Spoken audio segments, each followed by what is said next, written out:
Hi, I'm Rachel, a resource expert and career coach for museum educators who are stretched thin but long to fall in love with their world-changing work. After over 15 years with my own hands in the glitter, I know how it feels when your board thinks your work is childish because you work with children. I know how hard it is to lead a tour on a difficult subject, and I know the frustration of waiting on a school bus that is 20 minutes late. Or worse, 10 minutes early. As I'm heading towards the second half of my career, I find myself with a passion to help my fellow educators reverse the chronic state of being overworked and underappreciated so that they can reclaim their creativity and emotional energy.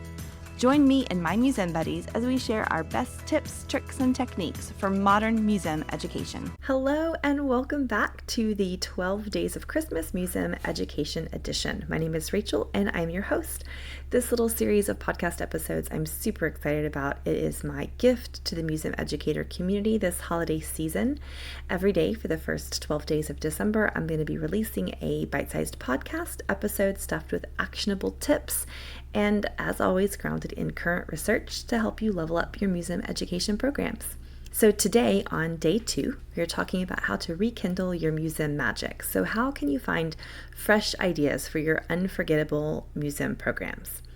I know that this time of year was always a bit quiet for me in the museums where I worked. Now, I know not all museums are quiet over the winter months, and sometimes there's a big push in the early part of the holiday if you have fall programs or harvest programs or holiday programs.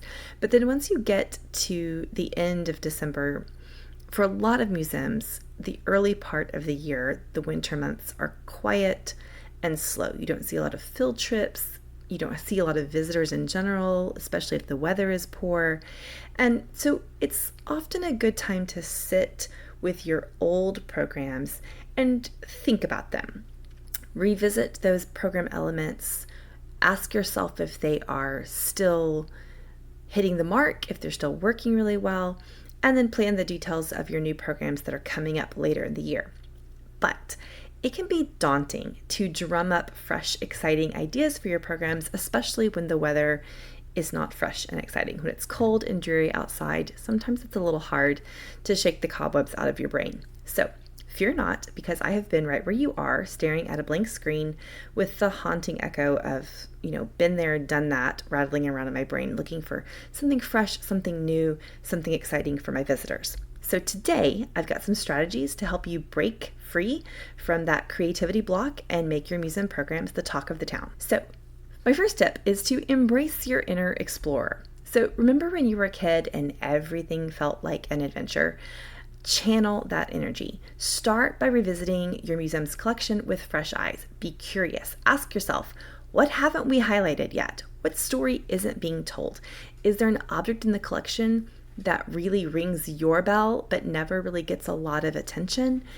Walk around your museum. This is a perfect time of the year to take a walk, especially if your museum is not crowded in the winter months. You can really spend time in your galleries, in your exhibits, in your museum spaces, and just sit with your collection. Sit with the story, sit with the narrative, and just allow that to sort of sweep over you. Sometimes the most captivating program ideas are hiding in plain sight, just waiting for someone with curiosity to come along and uncover them. So try to visit your own museum as though you'd never been there before. And think about, what might someone want to know more about? What might they want to do in this space? So tip number 2, stop, collaborate, and listen. Wink, wink. No person is an island. No museum educator should ever feel like they are going solo on their creative quest. Reach out to your colleagues, and not just the ones inside of your institution, but across the field. Organize brainstorming sessions. Set up a Zoom call or a phone call, or if you live in the same town, meet up for coffee or for lunch, and just chat about what you're doing and what's going on. You would be surprised how a casual chat can turn into a groundbreaking program concept. Collaboration is the secret sauce that makes good ideas great. So reach out to somebody. And if you don't have anyone to reach out to me. I love to chat with museum educators about what's going on and what their programs are and maybe where they're stuck or if they have questions. So send me an email and I would absolutely love to collaborate with you. Tip number 3, walk a mile in their shoes. So think about your audience, and this can really spark some serious innovation for you. You might try creating personas for different visitor segments.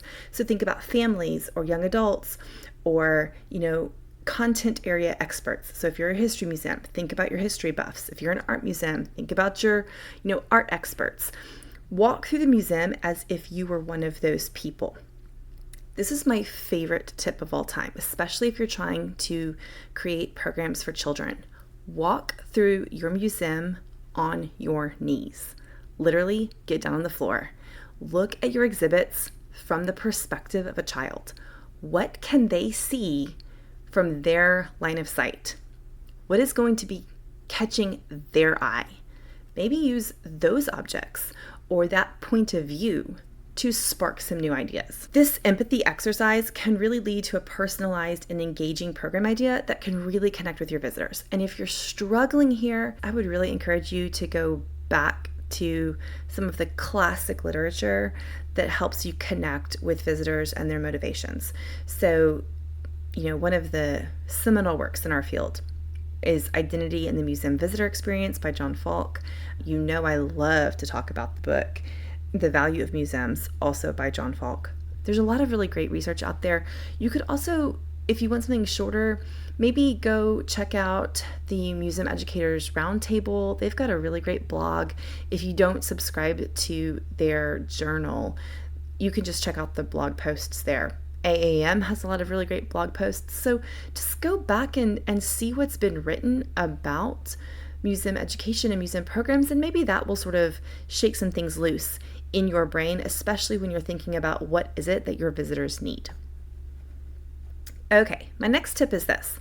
The world is your oyster. Do not get so focused on what we do in the museum field that you miss all the amazing things that are happening in the world at large. Explore trends in pop culture, technology, social media. Can you create a TikTok-inspired tour? Is there something trending online that might be interesting to your particular visitor demographic? Start looking at what is capturing people's attention outside of the museum sector, and then ask yourself if you can bring that into your program in some kind of meaningful way. Now, caveat, as I said in the last episode, don't do an activity just to do an activity. Don't bring in pop culture just to bring in pop culture. Make sure that it connects in a meaningful way to your site's mission and to your narrative themes. But if it does, don't reinvent the wheel. If something cool is happening out in the world, try to embrace that. My next tip is my most favorite probably, and it is this: fail forward. Here's a little secret. It is okay to fail. In fact, some of my best ideas have come from projects that didn't quite hit the mark. So ask yourself what is not working and start there.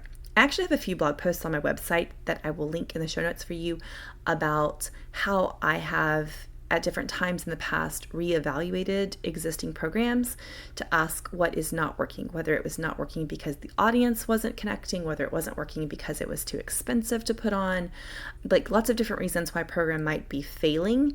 And it's okay for a program to fail. It's okay to retire an old program, and it's okay to try something that doesn't really work and you never try it again.